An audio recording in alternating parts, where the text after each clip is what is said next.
kufikia watu. Sasa nikawa nimejiweka agreement ya miezi 6 kutrain na wao. Sasa tumeenda pale wote, tunaenda lazima tuende na mama. Kwa sababu Garissa huko ni mateso tu. So tunapoalikwa na kanisa, tunajua at least tulikuwa tunasema tunaenda kuoga. Yaani ndio utaoga kwa hoteli mzuri. Garissa hata hakuna maji mzuri. Unaona, sasa tulikuwa tunakaa kwa Manyata huko, nyumba bei rahisi.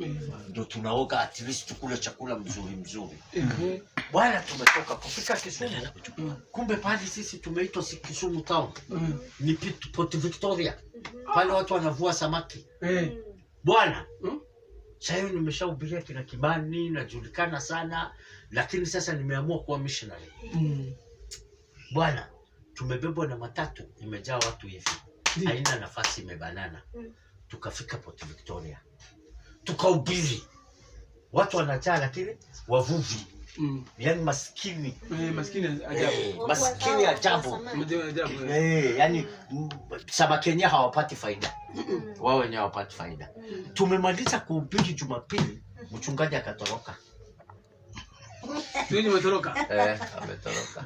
Amepiga hesabu hii kazi hawa jamaa wamefanya. Na sina hata sadaka ya kuwapatia. Wacha tu nitoroke. Sandi akaja kanisa. Baada ya mimi kumaliza kuhubiri, yeye aliingia Misri. Alichomoka.